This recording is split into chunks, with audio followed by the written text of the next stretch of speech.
Boa noite a todos, que a paz e o amor de Jesus envolva cada um. Hoje vamos encerrar o estudo desse livro maravilhoso, Céu e Inferno, ou A Justiça Divina segundo o Espiritismo. Este livro é a penúltima obra do Pentateuco Kardeciano, que foi editado em 1865. Terminamos o estudo desse livro maravilhoso que nos trouxe tantos ensinamentos e tantas concepções novas, não é mesmo? O homem sempre teve dúvidas em relação ao além-túmulo. Para onde vai a alma? Existe o céu? Existe o purgatório? Existe o inferno? Anjos e demônios existem? Porque tudo aquilo que a gente aprendeu e que a gente traz aí de uma cultura. E esta obra, ela vem na sua primeira parte esclarecer estas e outras dúvidas, em relação à vida futura. Ela faz um exame comparativo das doutrinas sobre a passagem da vida corporal à vida espiritual. E na primeira parte desse livro são expostos e desmistificados vários assuntos, Causas do temor da morte, por que os espíritas não temem a morte, o céu, o inferno cristão imitando o inferno pagão, coisa muito antiga, os limbos, quadro do inferno pagão, o esboço do inferno cristão, purgatório, doutrina das penas eternas, o espírito errou, ele vai sofrer eternamente no inferno, será? Código penal da vida futura, os anjos segundo a igreja e os anjos também segundo o espiritismo. Aborda também vários pontos relacionados com a origem das crenças nos demônios, segundo a igreja, segundo o espiritismo, intervenção dos demônios nas modernas manifestações, proibição de evocar os mortos, é proibido, pode, não pode, Moisés proibiu, porque o espiritismo faz.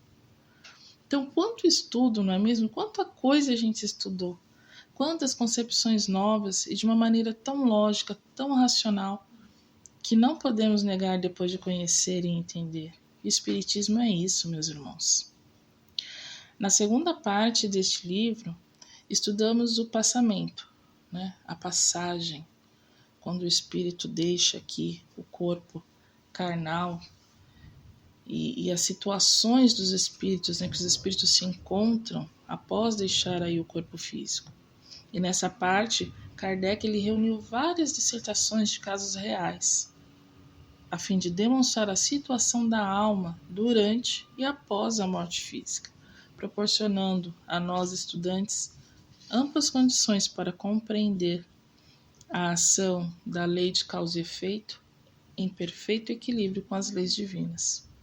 E nessa segunda parte são 66 comunicações, como se segue: as comunicações de espíritos felizes, espíritos medianos, espíritos sofredores, espíritos suicidas, espíritos de criminosos arrependidos, espíritos endurecidos, espíritos que passaram por expiação aqui na Terra. E todas são tantas histórias que nos faz compreender tanta coisa. E a cada uma dessas 66 comunicações, tanto Kardec como os espíritos superiores, que estavam também carregados pela obra, eles adicionaram ali suas reflexões doutrinárias. E isso significa um rico repositório de ensinamentos que o Espiritismo esbanja, dá de bandeja aqui aos espíritas e a quem mais se dispõe a estudar essa valiosa obra. Essa é a parte totalmente envolvente, para mim, a que mais me envolveu. Ela é fluida, ela é reflexiva, ela faz a gente parar, pensar. A gente consegue também aprender com o exemplo do que passaram as outras pessoas. É só a gente querer. E é isso, é impossível não se envolver com essas histórias.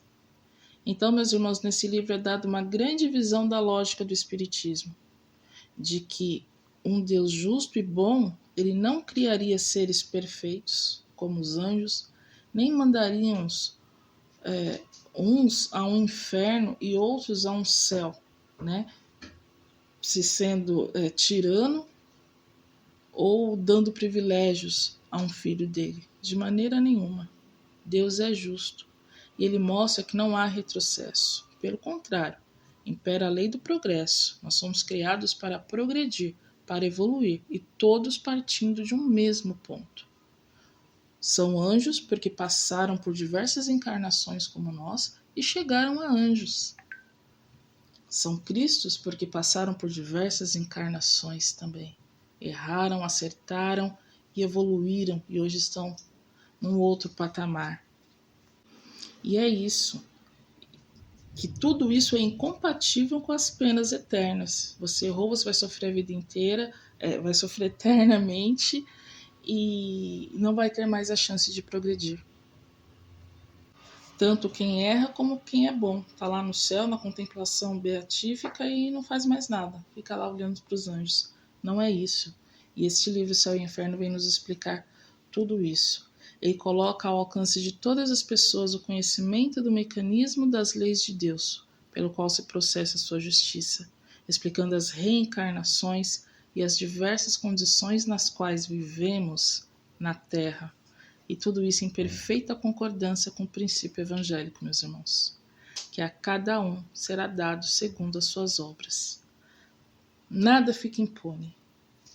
Tudo se repara, a nossa consciência nos cobra, e como nós somos fadados a evoluir, nós sempre vamos querer consertar aquilo que erramos, ficarmos quites com a lei e evoluirmos para um dia poder termos experiências mais felizes. Meus irmãos, meu muito obrigada a quem acompanhou esses estudos. Eu vou ainda estudar, ver qual livro, qual a próxima obra de Kardec para a gente poder dar continuidade aos estudos, provavelmente para o ano de 2023, mas agradeço de coração e rogo a Deus que abençoe a todos, e que estudem, que estudo nunca é demais, conhecimento ninguém nos tira, e quanto mais estudamos, mais nós vemos que não conhecemos nada. Se tivermos que refazer esse estudo, que façamos, vamos ler, vamos pegar ponto a ponto novamente. O importante é nós não pararmos, estudemos. E todos os espíritas e todos os simpatizantes, para entender realmente o que a Falange do Espírito da Verdade quis nos dizer, nós temos que estudar, ler e reler e praticar. Né? Não podemos esquecer que a prática é nos reformarmos, é sermos realmente aquilo que Deus espera que sejamos.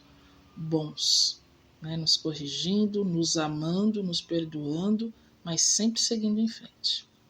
Então, até o próximo estudo. Que Jesus abençoe a todos.